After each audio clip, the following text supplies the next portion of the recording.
lately I've been thinking a lot about organizational development, growth, integration, change, both in ourselves, in our teams, and in our work. And two things constantly come to mind for me, and that is the congruence model, or the strategy diamond, as it's been termed in my work, and also the concept of ambidexterity. And increasingly, I realize that these two work incredibly well together, and they can also be applied in so many situations for your milestone projects, for a significant project, both at work or at home, for organizational integration, for change, for growth, for communication. So many things that these two fit together and in and of themselves are incredibly powerful. I have videos that you can watch that explain in a little more detail, in more technical terms, these two models. But for the moment, I just want to talk about how you might apply them and how they can be useful for you, and throw some ideas around and encourage you to think and be really proactive in the way that you use these. So the first one, the strategy diamond, or the congruence model as we might call it, really is a way of organizing your teams, your organization, your overall function, whatever it is that you're focused on, to get things done, and to put in place the resources, the structure, the thinking, the people, and the culture, as well as the strategy. And all of those elements combined can really help create that long-term success. So the more formal element of this is that we have a link between executive leadership and strategy and vision, and typically that's the sort of connection that creates strategies going forward. It also makes decisions about resources and also about people. Now that's all very well. Now you can think about this even from your own point of view. You're captain of your team, and you're putting together your strategy and vision, and so you can think of it from that point of view. And the purpose of the congruence model is alignment. So are these aligned? Is your organization, the senior leaders, have they put together an effective strategy? Do they believe it? Do they deliver on it? And you can reduce that right down through your own team, and of course in and of yourself. I think this is fabulous as well for sports teams. I think this is an incredibly important thing.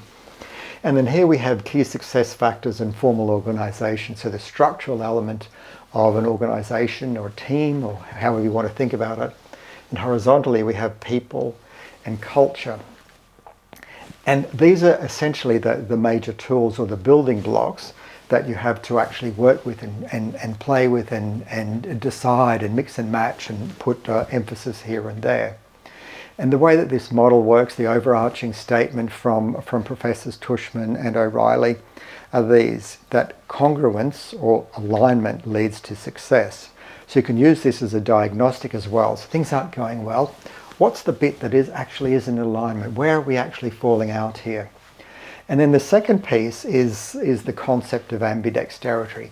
What is it that we're actually working on? We call this blue circle work or green triangle work. And blue circle work is when we're enhancing, refining, and continuing to develop what we're currently doing, or the project that we're currently working on, or capability development that we currently have in process. And green triangle work, that's the new, that's the creating the future kind of work, or making the big change kind of work.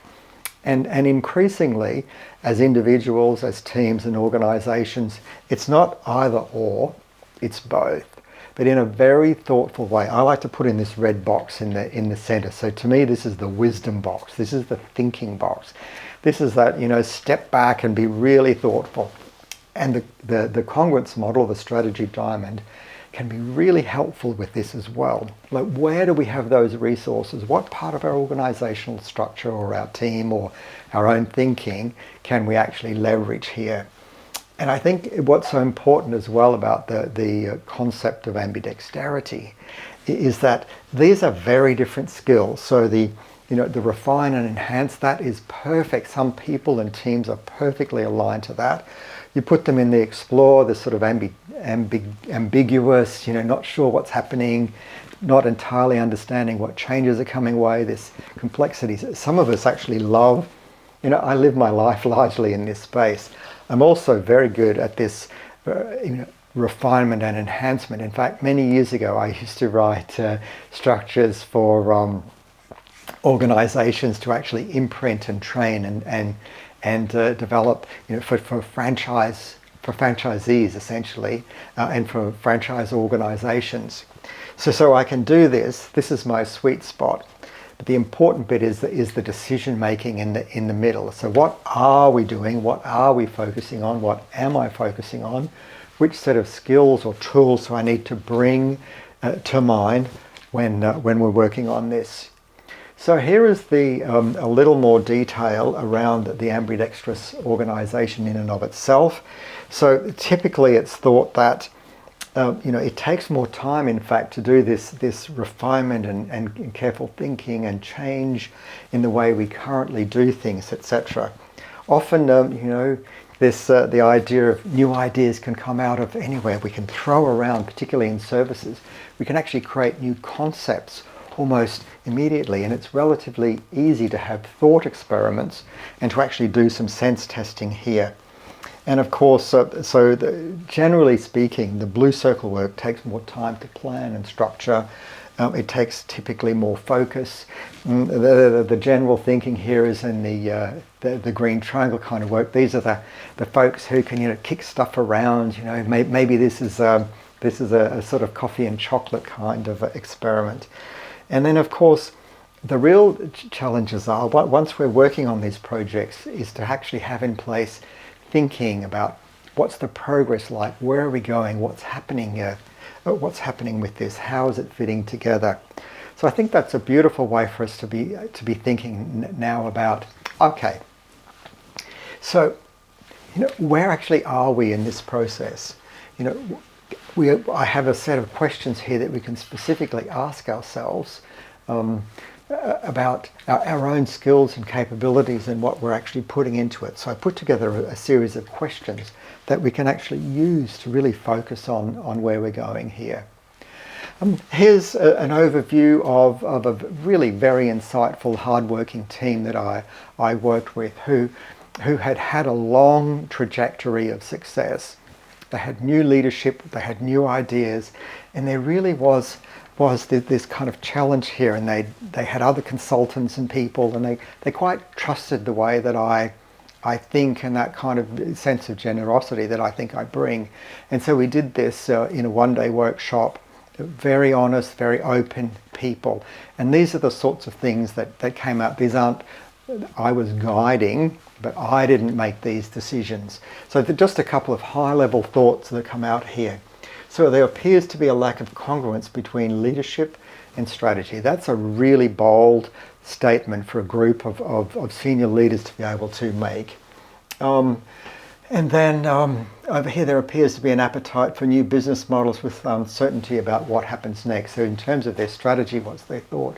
So they could actually, their outcome, their thinking here was limited congruence. There was a lack of clarity. That's what they thought, might have been the driver of this. And then moving down into exploring the actual structure and the people elements and the culture elements, they started to realize that there are certain things that were missing. Performance targets weren't particularly strong in this new environment. There didn't seem to be a way of shaping and moving forward with their new business. The people were really motivated and committed. They did seem to have the competencies and motivations that were necessary. And the culture was thought to be. So we've got congruence this way and limited congruence this way. And then that gives some ideas about where you want to focus. So we've got the people in place, we've got a great culture. We're not sure what the new goals are, what the focus should be, and how all of this fits together, and whether we're going to focus on current business and developing or new business. And that's where it fits beautifully if we're going back and looking at our ambidextrous organization. Like, which part of this, in that situation, would the organization focus on? Enhancing what we currently do, or moving forward. And I think this is just a beautiful way to think about what we're currently doing, what's possible, what's part of our environment.